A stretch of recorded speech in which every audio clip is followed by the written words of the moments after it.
E aí eu gostaria que a gente falasse um pouco agora dos resíduos volumosos, né? Folhas, galhos, a questão da mobília, a gente vê que tem municípios que não tem a gestão desses materiais, né? Então, o que a gente vê muito é a pessoa pegando um sofá velho e jogando uma escada rural escondida lá, né?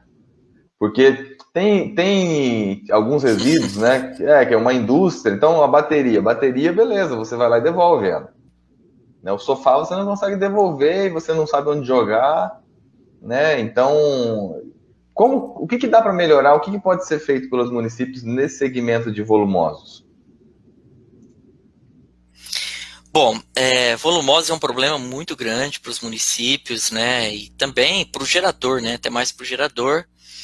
É, Quando a gente fala de resíduos volumosos, né, como você bem disse, a gente está falando daqueles resíduos que têm um alto volume, né, uma grande quantidade ali de volume. Né? Então, galhos, folhas, né, sofás, né, Maringá, por exemplo, conhecida como a cidade do sofá, né, eu lembro que, e a gente presencia isso hoje ainda, as pessoas acabam, né, muitos munícipes acabam dispondo, né, de forma irregular sofás em fundos de vale e tal. Aí você tem colchão, geladeira, né? Tudo são resíduos volumosos, né? Bom, para materiais, por exemplo, galhos, folhas, né?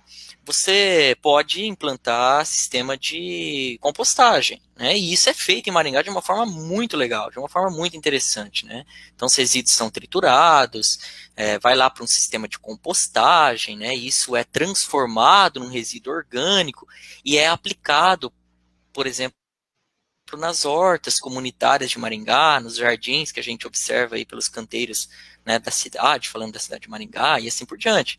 Então, é um projeto bem legal ali que claro, merece elogio, né?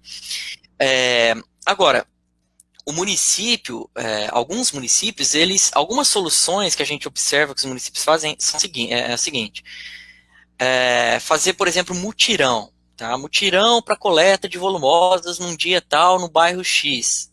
Tá? Isso na cidade de Maringá acontece, tem municípios pequenos que acontece bastante também, eu já acompanhei casos ali na região de Cianorte também, que os municípios são empenhados em relação a isso e tal. E uma das soluções talvez seria implementação de pontos de entrega voluntária. Né? Tem alguns municípios que já fazem isso, né? Os chamados PEVs, pontos de entrega voluntária. Então você chega no local, destina aquele resíduo volumoso ali. Muito embora, se a gente for levar em consideração a política nacional de resíduos sólidos, tá, a responsabilidade dos resíduos agora é do fabricante também. Tá? Então, pós 2010, eu gerei lá comprei uma geladeira em 2012, ela estragou. Tá? Eu, com a minha nota fiscal, e com os acordos setoriais que está sendo feito hoje, eu conseguiria ainda não, né? Porque está em processo de formalização e tal. Mas a tendência é eu chegar lá na loja e devolver, tá? Muito embora para eletrônico a gente consegue às vezes vender, né? Tem bastante rede hoje de venda de resíduos e tal. Isso de fato acontece, mas é mais nesse sentido. Claro que daí você pode perguntar, né? E aí tá a disposição final dos resíduos volumosos. Aí vai ter que ser para aterro licenciado para resíduos volumosos, tá? Ou reciclagem, que normalmente é feito, ou reaproveitamento, no caso que é feito com sofás, principalmente. É um tema bem complexo que a gente vê que na maioria dos municípios não tem essa opção, né? O município acaba tirando o corpo fora, né? Enquanto não me apertarem, eu vou me preocupar com a parte dos resíduos que eu já, entre aspas, sou obrigado, muito embora teria que contribuir de uma maneira geral. E você citou a questão dos pontos de entrega voluntária, né? Que tem também no próximo tema que eu anotei aqui, que é a questão dos resíduos da construção civil, né? Como que você vê o gerenciamento desses resíduos nos municípios? Certo. Bom, resíduo da construção civil tem uma resolução do CONAMA lá de 2005. 2005 é uma resolução específica. Na verdade, a gente tem várias resoluções específicas para várias tipologias de resíduo, tá? Então você tem lá para resíduo da construção, você tem para resíduo de saúde, assim por diante. Resíduo da construção civil, ele é dado lá pela resolução CONAMA 307 de 2005. E ele vai estabelecer o seguinte, que você vai ter os grandes geradores e os pequenos geradores. Os grandes geradores, a responsabilidade é da empresa, tá? E isso é exigido já em muitos municípios brasileiros. O município não tem a responsabilidade de ficar coletando também, a gente não pode deixar tudo a cargo do município. Pô, uma empresa grande, um empreendimento, uma construtora está gerando resíduo, é ela que tem que fazer a gestão. Ela que lucrou com a geração desse resíduo, né? Exatamente, ela tem que fazer a gestão daquele resíduo e o gerenciamento. E nesse sentido a resolução é bem clara. Muito embora ela não é clara em relação a qual é a quantidade que é a responsabilidade do município e qual é a quantidade que é a responsabilidade da iniciativa privada, tá? Dos grandes geradores, que a gente chama, né? Aí vai depender de lei municipal definir isso, né? Então você tem município, por exemplo, até 3, 4, 5 metros cúbicos é pequeno gerador. Então compete à prefeitura municipal estabelecer pontos de entrega voluntária para esse tipo de resíduo. Ou estabelecer pontos de entrega voluntária que pode ser lá na própria disposição final. Tá? Então, nesse sentido, a própria, falando parte mais jurídica, a própria legislação tem que ser clara, tem que estabelecer. A gente percebe que tem muitos municípios brasileiros que não tem isso de forma mais clara, entendeu? Não tem. Mas quando a gente fala de grande gerador, as empresas já sabem, as grandes construtoras já sabem que eles são responsáveis, eles fazem os planos de gerenciamento de resíduos, eles fazem toda a gestão e gerenciamento, ou alguns tentam fazer, né? Ou alguns tentam fazer. Mas é um problema muito sério o resíduo da construção civil, principalmente, Diego, naquela área de expansão urbana, né? Em novos loteamentos. Então, um problema muito sério. Você trabalhou muito bem com resíduo da construção, né? E em novos loteamentos é um problema muito sério, porque você tem muita disposição irregular nesses novos loteamentos. E é interessante você trazer essa questão da responsabilidade dos grandes geradores, né?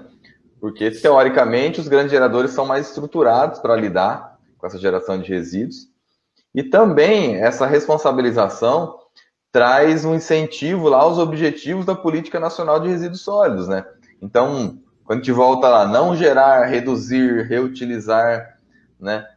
Reciclar. Se o grande gerador conseguir diminuir a quantidade de resíduo que está indo para a destinação final, ele vai economizar, né? Então, tem um incentivo financeiro também por parte da legislação, tem que ter, para o gerador se responsabilizar. E daí também entra a questão na regulamentação municipal de multas também, né? Porque também você dá uma opção de um ponto de entrega voluntária, você divulga a lei, você faz campanha de conscientização. Vai ter gente que ainda vai jogar. Então, você tem que ter multa. Tem que ter multa, e multa que doa, né? Para a pessoa sentir, mexeu no bolso. E eu acho que daí entra também nessa questão da construção, que apesar de ser uma indústria da construção civil, ainda está longe de ser uma indústria comparada com outros segmentos, assim, né? Quando a gente pega, por exemplo, fábrica de eletrodoméstico. É uma indústria, né? Os processos são todos redondinhos, né? Você sabe quanto você vai gerar de resíduo exatamente por unidade até de geladeira, por exemplo. Na construção civil a coisa é mais solta, né? Exatamente. E até a gente tem uma dificuldade, claro que você tem método para isso, né? Mas se tem dificuldades, por exemplo, quando você vai fazer um plano de gerenciamento de resíduos da construção civil. Aí é pedido lá para atender o termo, isso aí é antes da construção, tá? Quantidade de resíduo a ser gerado. Pô, quantidade de Ninguém resíduo a ser sabe, gerado. exato. Pô, vai depender muito do tipo de óleo, da tecnologia. Claro que daí você acaba se aprofundando um pouco mais. Mas da tecnologia utilizada, né? Vai depender do tipo do método construtivo. Até a qualidade da mão de obra, né? A qualidade da mão de obra. Os caras colocam lá tantos centímetros de argamassa, o outro coloca tanto, e você tem a parte de sobra ali. Às vezes você tem um armazenamento inadequado, por exemplo, de um saco de cimento, que ele vai empedrar e vai gerar um resíduo, o cara transportou de forma inadequada lá um bloco cerâmico ou alguma coisa parecida e caiu, quebrou, você gerou um resíduo. Então vai muito de transporte interno, vai muito de gestão interna, da própria pessoa que está executando, da fiscalização em cima dos trabalhadores, né? Assim, a resíduo da construção é bem complexo, tá? É bem complexo quando a gente fala aí plano de gerenciamento de resíduos, tá?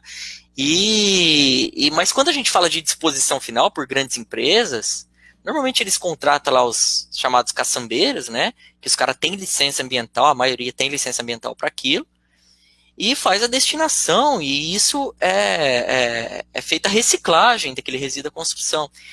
E olha, tem empresas, Diego, né, todos que estão nos ouvindo aí, que tem, e até pesquisa que a gente fez lá na faculdade, lá na FEITEP, que compensa eles implementar equipamentos de reciclagem dentro da obra, tá? Então são equipamentos aí que às vezes custa 30, 40 mil reais, britador e tal, mas que ao longo do tempo mostra ser, principalmente se é em construtora grande, mostra que é bem interessante mesmo, que eles conseguem aproveitar, no caso, fazer um reaproveitamento do resíduo na própria obra, tá? Claro que daí é para fins não estruturais, né? Para fins estruturais a NBR ainda não permite. E aí entra até, eu estava lendo uma reportagem sobre uma consultora, que por um lado você tem uma legislação que obriga, né, a seguir parâmetros, como Política Nacional de Resíduos Sólidos, e de outro lado, às vezes você tem umas coisas que vão contra. Então ele estava falando sobre esse reaproveitamento, que muitas vezes, se ele tiver que transportar o resíduo para um outro local dele, tem vários pontos que ele está construindo, reciclar e depois ele quiser vender um pouco disso, ele tem que pagar tem um imposto disso, aí ele tem que fazer, só vale a pena em alguns casos se tiver um canteiro grande, que daí ele não precisa sair com isso na rodovia ou para próprio consumo, né? Exatamente, e isso aí, às vezes a gente, na área de resíduo não é diferente, isso aí acontece em todas as áreas praticamente, a gente peca com aquela questão do custo Brasil, né? Que, acaba taxando muitas das coisas que às vezes você tem uma viabilidade legal da parte ambiental, na parte de não geração e assim por diante, e que do ponto de vista para o empreendedor fazer, acaba não sendo viável, o cara não faz. Então não é porque ele, eu acho tudo bonito, meio ambiente lindo, não sei o quê. Não, é porque às vezes não tem instrumento financeiro, instrumento administrativo, jurídico, para que ele faça a coisa acontecer. Então, infelizmente, o Brasil peca muito nesse tipo de quesito aí, e foi bem observado aí por você. Tem muito que melhorar ainda. E aí a gente entra num outro ponto aqui, que é a logística reversa, né? Que para aqueles que estão nos assistindo, como a política nacional coloca parte da responsabilidade dos resíduos no fabricante, né? E a gente sabe que isso pode ser devolvido para a indústria, né? A logística, ou seja, é o reverso, né? O material que chega até você, o resíduo pode voltar. Você citou o exemplo aí da geladeira, que isso está em regulamentação ainda. Tem setores que funcionam muito bem, né? Que nem embalagem de agrotóxico. Acho que é exemplo no mundo, né? A eficiência disso no Brasil, a forma que os fabricantes se organizaram para fazer isso. Quais setores mais que isso já funciona bem? Logística reversa, olha, a questão do agrotóxico, né, das embalagens, que você bem comentou, bem antes da própria lei, muito embora a gente tem zonas rurais, a gente já fez alguns trabalhos em zonas rurais aqui da região de Maringá, que você tem disposição e armazenamento inadequado de embalagem de agrotóxico, tá? Mas são casos pontuais. Mas assim, eu destaco pneus, tá? Eu acho que a logística reversa de pneus, hoje ela funciona muito bem no Brasil, tá? E tudo começou com acordo setorial, né? Você teve os grandes fabricantes, né, de pneus a nível mundial que atuam no Brasil, que eles implementaram uma grande, eles, né, se juntaram e fundaram ali a Reciclanip, é uma grande recicladora de pneus. E hoje, quando você vai trocar um pneu do carro, seu pneu fica lá. Claro que tem um ou outro que vai riscar o pneu e colocar para rodar de novo, né? A gente sabe que isso acontece. E se não me engano é proibido, se não me engano, não sei. Mas mesmo após um segundo uso, ele vai virar resíduo de alguma maneira, né? Ele vai virar resíduo, exatamente. Mas hoje ele é utilizado, por exemplo, para para a indústria cimentícia, né, o resíduo do pneu, a queima dele. Então é a maior utilização aí, quando a gente fala de tratamento, aí já é um tratamento térmico para o pneu, né? E hoje a Reciclanip, ela tem vários pontos, depois se alguém quiser se aprofundar no assunto, digita aí Reciclanip e tal, nesse buscador, vocês vão observar que ela tem vários pontos de entrega no Brasil e que ela diminuiu muito aquela disposição final irregular de pneus. Muito embora a gente tenha ainda alguns pneus sendo dispostos em fundos de vale. Mas pneus, embalagem de óleo lubrificante, são bons exemplos aí de logística reversa, tá? Não, legal. Eu estou vendo aqui o pessoal que tá mandando um alô e tem uma pergunta aqui. Então eu vou aproveitar, mandar um abraço pro pessoal que está assistindo aqui, o Gideão, o Sonir de Sarandi, da Águas de Sarandi, que trabalha na Águas de Sarandi, a Fernanda, foi aluna na FEITEP, a Stephanie Miranda, meu amigo Mauro Rodrigueiro, o José Inácio, o Ednilton, a professora Andréa Fontini, Dani Albertinho, imagino que você conheça. Eu acho que é minha irmã essa aí. A Lourdes Viana, a Rafa, a Inês Albertin, com certeza você conhece, tá falando parabéns, filhão. É minha mãe. O Maicon, a Sumara, o meu amigo Kevin, a minha esposa Suênia, a gente tem um público fiel aqui, né? Aí, legal isso aí. A Cleide Souza, o professor Carlos Comini e o Gabriel Jorge, que foi aluno meu, acredito que seu também. Conheço. Ele tá falando grande live. Ricardão, experiente demais. Fala de cemitério, hein? É uma coisa que eu tinha esquecido de pautar aqui, né? Que é um problema em muitos municípios, né? Pô, cemitério, o Gabriel, um abraço aí pro Gabriel. Ele teve aula comigo, o Gabriel. Boa pergunta, Gabriel. Cemitério. Bom, para aqueles que me conhecem e sabem que eu tenho um fascínio muito grande por cemitério, né? Trabalho com isso também, com parte de licenciamento ambiental e a parte de estudos ambientais de cemitério. E cemitério é um problema ambiental muito sério, né? Quando a gente relaciona com a área de resíduos, poderíamos colocar na mesma vibe, né? Eles caminham lado a lado.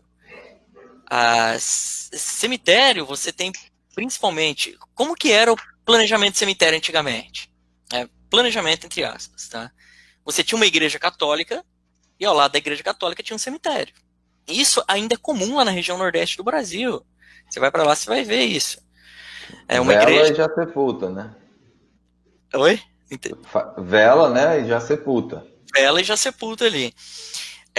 Então, ou seja, não tinha nenhum critério. O critério era religioso. Pô, instalar o cemitério ao lado da igreja, para os fiéis ficarem mais próximos e tal. O critério era esse. Com o passar do tempo, as coisas começaram a mudar. Então, você teve em 2003 uma resolução do Conselho Nacional do Meio Ambiente que estabelece critérios para instalação. Mesma coisa que você tem resolução aqui no estado do Paraná, CONAMA 094, que estabelece instalação para aterro sanitário, você vai ter também resoluções que vai estabelecer critérios para instalação de cemitério. Tá? E os cemitérios antigos geram um grau de contaminação muito grande, certo? Você tem contaminação, você pode ter, claro que isso vai depender, não é qualquer cemitério que vai estar contaminando água só, você depende de características hidrogeológicas, tá? Assim como um lixão, você depende de características hidrogeológicas, você depende do tipo de solo, você depende da água subterrânea, da água superficial, e assim por diante. Só que a realidade, em alguns locais, mostra contaminação, por exemplo, de poços por necrochorume, quando a gente fala de cemitério. Ou por resíduos provenientes da decomposição do lixo, quando a gente fala de lixão, tá? Então, são problemas, assim, bem sérios. A gente tem também gestão de resíduos dentro do cemitério. Como que é uma gestão de resíduos dentro do cemitério? Então, as pessoas vão lá, colocam florzinha, né? Você tem outras religiões que colocam ali no cemitério restos de comida, porque acredita que a pessoa vai se alimentar e tal, e assim por diante. Então, cada religião vai ter um ritual. Com base nisso, compete ao profissional técnico e à empresa ou ao município, se o cemitério for municipal, fazer a gestão de resíduos ali dentro também, tá? Então, é uma questão bem interessante, bem oportuna, que a gente poderia até fazer uma live sobre isso aí em algum momento, porque é uma play. Ah, legal. A gente estava falando do conceito, né, dos rejeitos, né, que seriam aquela parte do resíduo que não existe uma forma de fazer esse aproveitamento, que na verdade é o que teria que ir para o aterro sanitário mesmo, né, porque hoje vai muito reciclável, vai muito material orgânico, né? O reciclável a gente já meio que popularizou, né? Grande parte da população sabe, né? Às vezes não tem a política do município e de fazer a separação, de encaminhar para as cooperativas ou qualquer que seja o caminho dos recicláveis aí. Mas pouca gente fala do orgânico, né? Porque o orgânico ele dá muito volume no resíduo e acaba diminuindo a vida útil dos aterros, né? Que pode ser feito em relação aos resíduos orgânicos? Bom, resíduos orgânicos. Deixa eu só voltar uma questãozinha, ô Diego. Eu esqueci Claro. de comentar. Naquela parte de logística reversa que você comentou há pouco, foi instituída agora, o presidente Jair Bolsonaro sancionou no dia 12 de fevereiro agora de 2020, o decreto 10.240, tá? O decreto 10.240, depois para aqueles que tiverem também curiosidade, dá uma pesquisada aí, ele vai regulamentar, tá, a questão da logística reversa no Brasil, a implementação do sistema de logística reversa de produtos eletrônicos e componentes de uso doméstico. Tá? Então esse decreto ele estava sendo aguardado há muito e muito tempo, certo? Para regulamentação. Então não adianta nada lá na política falar, vai ter que ter logística reversa. Não, tem que ter um decreto regulamentando o dispositivo, tá? Juridicamente falando. E ele só veio agora, veio tardiamente, veio agora em 2020 e ele até estabelece um cronograma para aqueles municípios, ele coloca até a relação, ele cita os municípios que têm que implementar os pontos de entrega voluntária de logística reversa. Tá? Então depois vocês dão uma olhadinha aí para se aprofundar um pouquinho mais, mas Repete o número, por favor. é o decreto 10.240 de 2020. Tá? Ele vai trazer o cronograma de implementação dos pontos de entrega voluntária. Ele vai trazer por percentual de 2021 até 2025. Legal. Tá? Só para complementar aí o que ficou aberto. Bom, e em relação a resíduos orgânicos, né, que você perguntou. Pô, se a gente for pensar assim, Diego, né, a todos que nos assistem aí, se a gente for pensar em resíduos sólidos urbanos, a gente não tem problema de resíduos sólidos urbanos, porque você vai pegar uma fatia é reciclável e a outra fatia é orgânico. E sobrou um outro rejeito ali, um percentual bem baixo, que vai para um aterro sanitário. Para o material orgânico, compostagem. Agora, na prática, isso não é fácil. Na prática, isso não é simples. Tá? Como que a população, muitas pessoas não fazem a separação de resíduo orgânico e reciclável nas suas casas. A gente acompanhou o município que teve programa de coleta seletivo de educação ambiental e que os resultados estavam muito bons e que, ao longo do tempo, as pessoas acabam desanimando, até por falta de incentivo, talvez, não sei, mas não fazem a separação. E aí lembra que, claro, a gente tem que colocar isso na balança. O poder público tem que colocar isso na balança. Ó, eu vou ter que ter uma coleta para orgânica, eu vou ter que ter uma coleta para reciclável. Então não adianta falar, é bonito, vamos lá fazer uma coleta de orgânico, vamos fazer uma coleta de reciclável. Claro, a gente tem a coleta convencional e tal, mas eu só estou destacando isso, que a gente tem que fazer, o poder público municipal, ele tem que fazer, claro, o balanço financeiro disso. E a gente, como habitantes, como munícipes das cidades brasileiras, a gente tem que ter um pensamento de que o sistema ele tem que ter sustentabilidade financeira também, tá? Senão ele é limitado, né, no tempo. Pois é. Ó, um exemplo clássico, região nordeste do Brasil, tá? Eu conheci experiências lá em loco, tá? A gente conheceu experiência em loco lá. Município, estado de Pernambuco. Município que implementou sistema de coleta seletiva. Aliás, não precisa ir longe, isso aconteceu aqui também no município do estado do Paraná. Implementou sistema de coleta seletiva, só que ele não tem comércio, tá? Aí ele gastou com equipamento, ele gastou com área, ele gasta com manutenção, só que ele não consegue ter comércio para o resíduo. E aí, por exemplo, região nordeste do Brasil, o cara lá do sertão semiárido vai levar lá na capital. Pô, ele vai andar 300 quilômetros para chegar na capital. E a viabilidade financeira disso? Então não adianta nada, tudo é bonito, coletar e tal, se não tem viabilidade financeira. Então tem que ter viabilidade financeira para o sistema funcionar. Tá? Então falta muito isso. Né? O cara calcular realmente, é viável, não é viável? É viável aterrar ou é viável fazer reciclagem? Então isso tem que ser feito.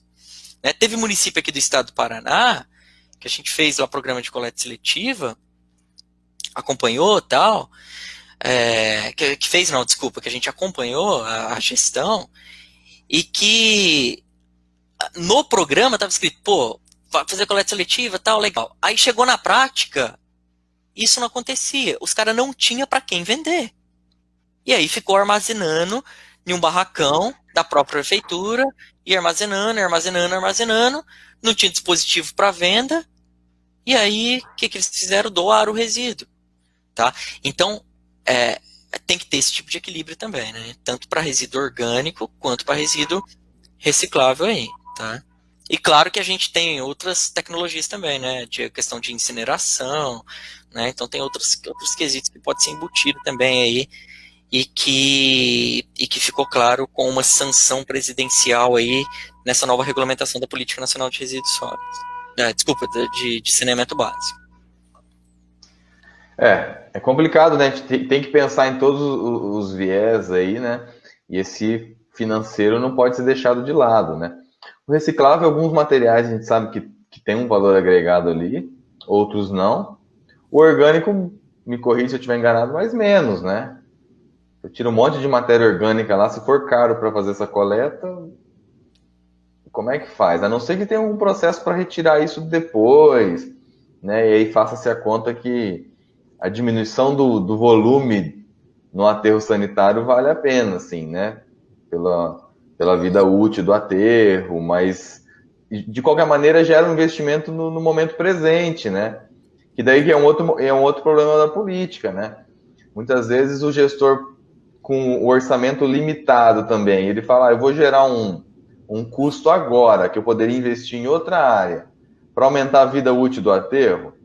O próximo gestor que dê um jeito no aterro, porque não vai encher quando eu sou prefeito, né? Então, né, isso é uma situação complexa também, essa questão de, às vezes, passar de gestão para gestão, né, o problema. E isso acontece muito, né? Ficar protelando, às vezes até o Ministério Público vai em cima daquele prefeito municipal, não se resolve o problema e passa para outro, né? Então é um problema muito sério aí. E claro, conforme você disse, tem que ter todo esse balanço financeiro aí embutido, né? E o valor agregado também, né? Você não vai instalar um sistema de incineração se você não tem uma viabilidade de geração de energia, né? E então, apenas um exemplo para citar que a sustentabilidade financeira faz parte do processo, né? A gente está, infelizmente ou felizmente, depende da concepção de cada um, a gente está num modo de sistema de produção capitalista, né? Então, não adianta tampar o olho e falar, não, tudo é bonito e vamos fazer dessa forma, né? Então tem que ter esse tipo de viabilidade no meu modo de ver. Concordo.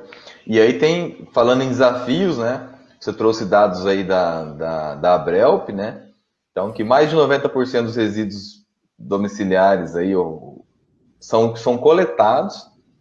O grande problema parece estar na destinação final, né? Que no Brasil é o aterro sanitário. E aí eu vejo que tem uma confusão nos conceitos, assim, né? Porque nós temos 3 estágios, talvez, né? A gente possa dizer assim. Lixão, o aterro controlado e o aterro sanitário. O que diferencia, por exemplo, um lixão para passar a ser um aterro controlado e do aterro controlado para poder ser considerado um aterro sanitário? Quais são as diferenças principais? Certo. Legal, boa pergunta. E é legal você abordar esse tipo de pergunta, porque realmente há uma confusão muito grande de termos, né? Não só na parte, às vezes, acadêmica, mas também em matéria jornalística, né? Às vezes em matéria jornalística. Mas vamos lá, ó.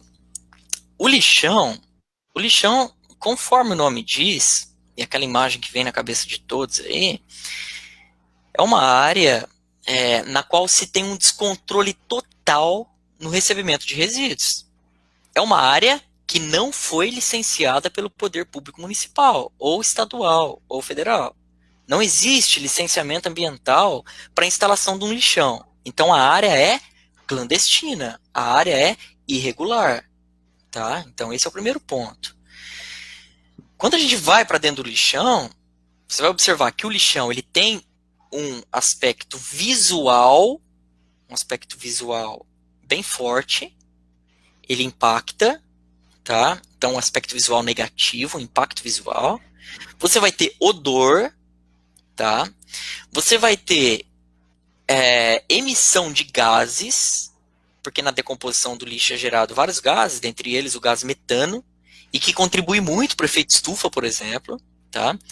Você vai ter geração de chorume, claro que no aterro sanitário também tem, mas aí nesse caso, no lixão, você tem uma percolação, o chorume não tem um material que vai captar o chorume ali, ele vai percolar no solo e ele pode atingir o lençol freático.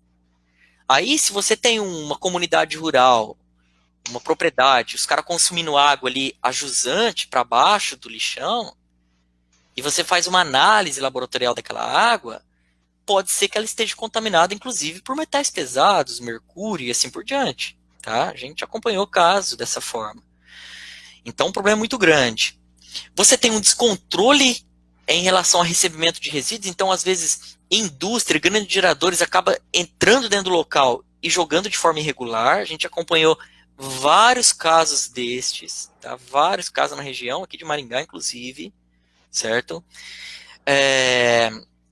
Que mais? E você tem um aspecto social muito forte também, tá? Você tem um impacto social, são pessoas, às vezes, que estão trabalhando lá, tá? A gente já visitou, por exemplo, lixões aí, na qual foi diagnosticada a presença de 300, 400 cachorros dentro da área de disposição final, certo? Então você tem um problema de saúde pública, que a vigilância sanitária tem que acompanhar. Então o problema é muito sério. Então, primeiro ponto, lixão. Agora vamos ao segundo. Aterro controlado. Esse nome controlado é assim, é controlado em relação ao lixão, mas de controle não tem absolutamente nada. Por quê? Em termos ambientalmente falando, eu estou falando em termos de engenharia. O aterro controlado nada mais é do que fazer uma vala, jogar o resíduo e tampar. Contamina solo, contamina água e emite gás. Mesma coisa. Certo? A única coisa é que o aspecto visual ele é menos intenso, certo? E às vezes você vai ter um aterro controlado que é cercado e não tem catador lá dentro. Só que tem outros que tem, então isso é muito relativo.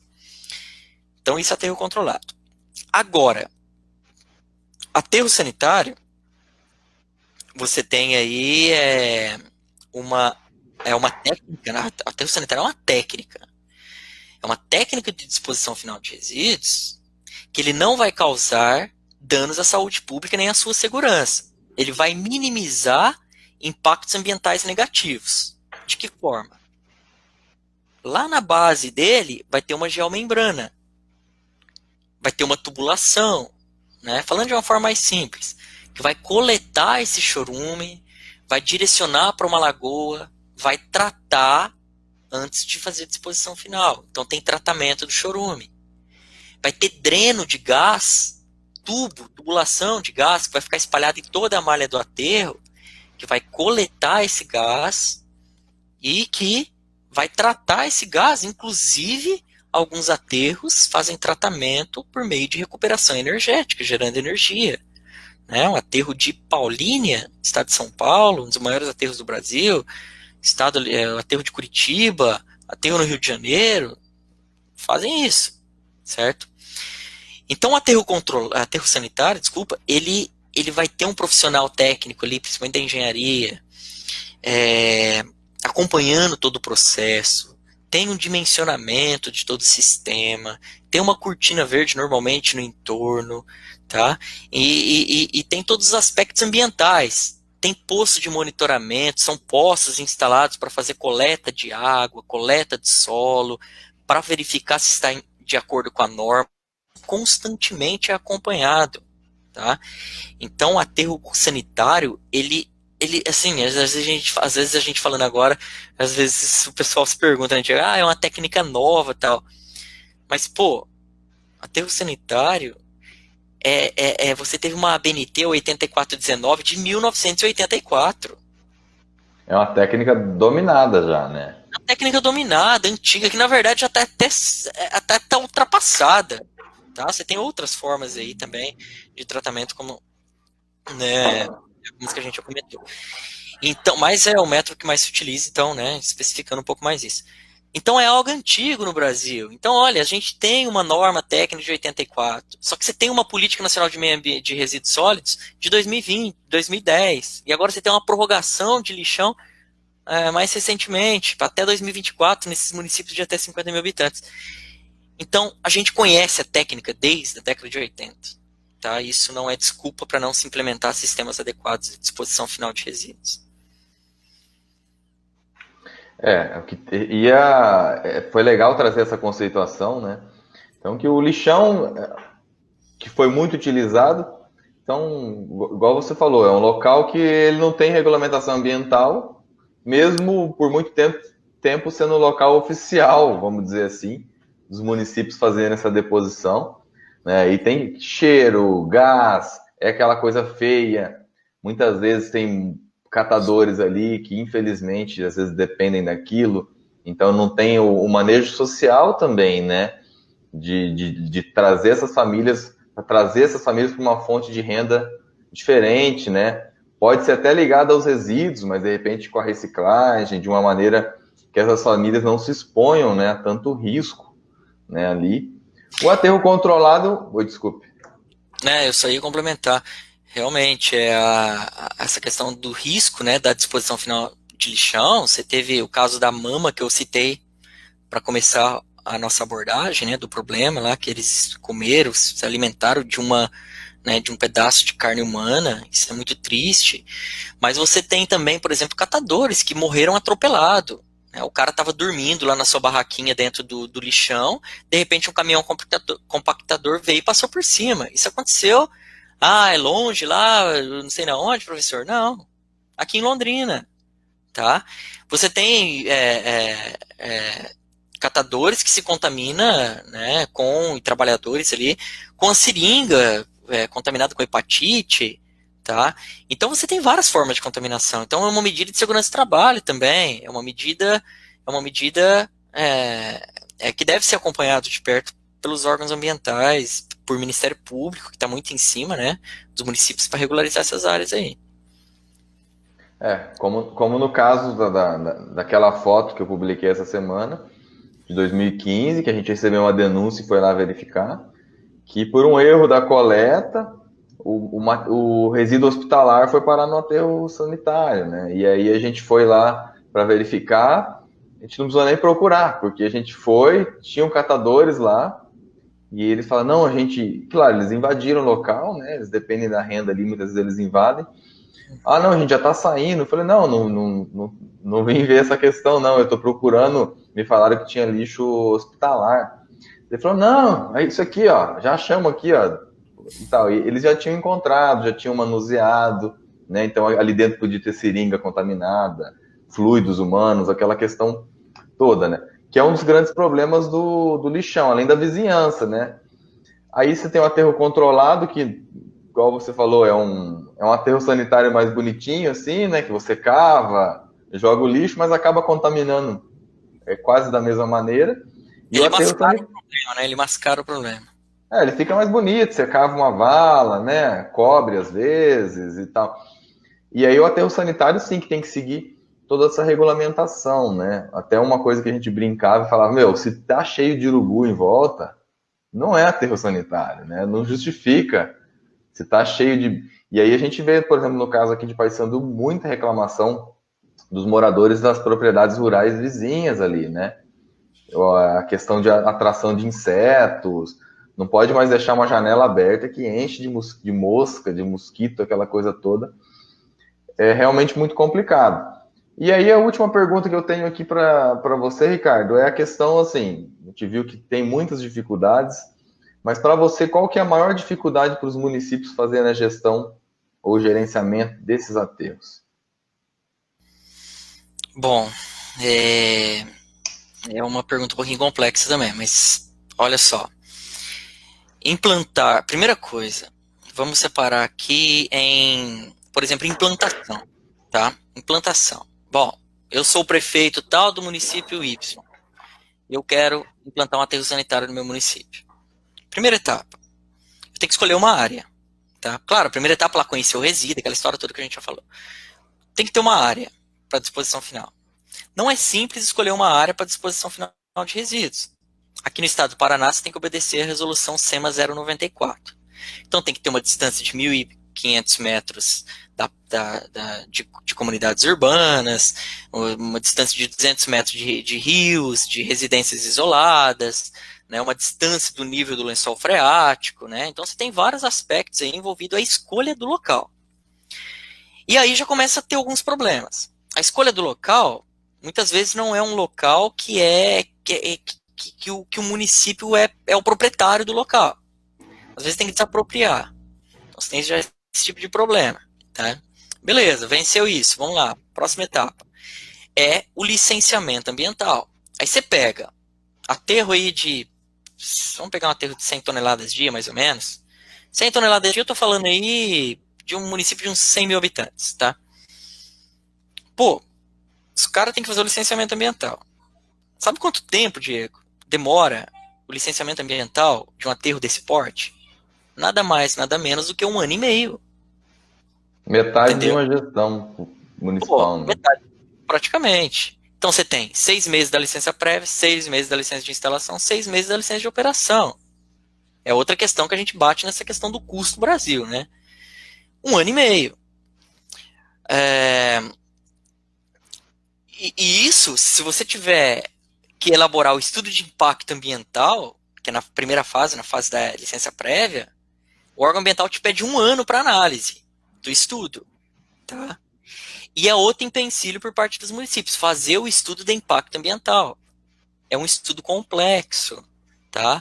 É um estudo que envolve vários profissionais, é um estudo que às vezes a prefeitura não vai ter o corpo técnico, tem que abrir processo licitatório. Então você tem tudo isso que você tem colocando isso aí a gente está falando antes da implantação, tá? A gente está falando na parte de planejamento, certo? Aí beleza, vamos supor, venceu todas essas etapas, vamos lá para a parte que agora já está funcionando, a parte que envolve a gestão do aterro. Mesma coisa, você tem que ter o balanço financeiro, você vai ter funcionário, você tem que ter equipamento fixo no local, tá? Você tem que ter a monitoração ambiental, você tem que apresentar laudos para o governo estadual, né? Para o Instituto de Águas e Terras do Paraná, referente à análise de água, referente ao gerenciamento do chorume, referente a solo e assim por diante, certo? E o custo de gestão não é um custo barato, tem que estar envolvido também. Quebrou um equipamento, imagina só, o cara está lá fazendo toda a compactação do lixo, um aterro sanitário não é jogar o lixo lá e deixar ele. Não, você tem a compactação, você tem que estabelecer graus de compactação para que você não tenha problema de instabilidade futura e aquela massa venha para baixo no futuro. Então você tem que ter todo um acompanhamento de critério técnico envolvido ali e de sistema geotécnico. Então imagina, quebrou a esteira, a esteira que faz lá a compactação lá, tal. E o município não tem recurso para arrumar, por exemplo, ou não tem outro equipamento reserva. E daí? O resíduo vai ficar se acumulando ali, tá? Então são probleminhas que às vezes a gente fala, não é nada, mas isso acaba trazendo coisinhas pontuais que daí de repente atrai, fica 5, 6, 10, 20 dias resíduo a céu aberto, aí começa a atrair urubu, começa a dar problema. tá? Então, essa parte de gestão é fundamental, né? E, claro, a parte técnica, né? O acompanhamento por um profissional técnico gabaritado para acompanhar essas frentes de trabalho em relação à qualidade da compactação, em relação a saber se o resíduo que está sendo jogado ali é um resíduo realmente classe 2 e não é um resíduo clandestino classe 1, porque tem pessoas que acabam mascarando ali, né? Isso aí acontece mais em aterro privado, mas que acaba jogando, tentando colocar resíduo classe 2 no meio de resíduo classe 1, aterro de resíduo classe 2, e aí os caras da iniciativa privada barra, aterro privado sério barra, esse tipo de situação.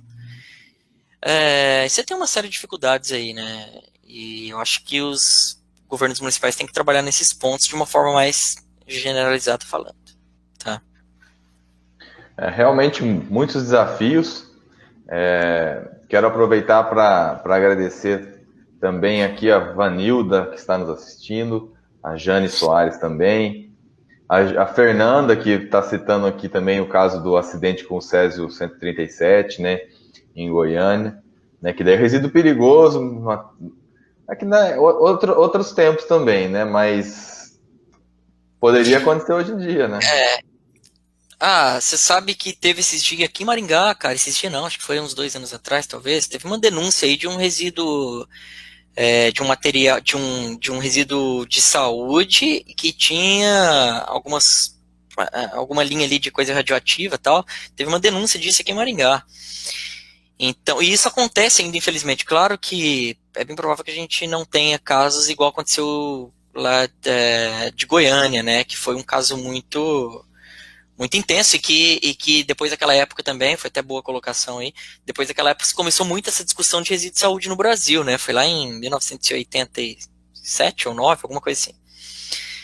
Mas hoje você tem um Conselho Nacional que lida com a questão de resíduo radioativo. Mas assim, resíduo radioativo é gerado em qualquer clínica aqui em Maringá, né? Você vai fazer um exame lá, não sou muito bom nessa área de saúde, tá? Mas você vai fazer um exame de ressonância magnética e que você tem que ter o contraste maior lá pro técnico, pro médico ler, né, o seu exame, eles vão injetar ali resíduo radioativo. Vai injetar algum remédio que tem essa linha de radiação. E aí tudo que teve contato com esse medicamento, ele é um resíduo radioativo. Né? A seringa, né, o recipiente lá e tal. E aí você tem sistemas de decaimento também para meia-vida lá do resíduo radioativo dentro das clínicas, né? Então é um resíduo hoje no Brasil, assim, se a gente for levar em consideração o resíduo de saúde, ele tem muitos bons exemplos e se teve uma evolução muito grande de resíduo de saúde no Brasil, quando a gente fala de gestão e gerenciamento e tratamento térmico do resíduo de saúde, né, para depois fazer a disposição final. É legal que a complexidade desse tema é um tema que eu gosto muito, né, é um tema que é complexo pela variedade de resíduos, como a gente vinha falando. Alguns setores avançaram bem, outros nem tanto, a gente tem muito ainda para seguir. E que, nossa, daria horas de conversas aqui, mas já tomei meia hora a mais do que eu tinha falado com você. A gente está com uma hora e meia de live já. Mas acho que o bate-papo foi muito interessante. Aprendi bastante, acho que foi muito útil para o pessoal que está assistindo também. Quero agradecer todo mundo que está assistindo, a Adélia que entrou agora, deixou aqui assunto muito sério. Muito obrigado a todos. Nossa próxima live vai ser terça-feira, às 16 horas, com o José Maria Eimael, presidente nacional do Democracia Cristã, que foi candidato a presidente. Vai falar da democracia cristã e da Constituição de 88. Vai ser muito legal, quem puder ir assistir. Ricardo, mais uma vez, quero te agradecer e passar a palavra para você para a gente fazer um encerramento aí. Obrigado. Beleza, Diego, eu que agradeço a oportunidade de estar falando, né, de um assunto, podendo estar contribuindo ao menos um pouco aí, de um assunto tão importante, né, que é a gestão e o gerenciamento de resíduos sólidos urbanos, né, e eu agradeço aí a presença de todos e caso alguém tenha alguma dúvida ou queira, né, conversar um pouco a respeito, se eu souber, claro, responder, estou à disposição, né, estou à disposição aí, pode pegar meu contato, juntamente com o vídeo que vai ser disponibilizado aí pelo Diego, beleza? Valeu, um abraço, brigadão, Diego. Eu que agradeço. Um abraço, Ricardo, um abraço a todos.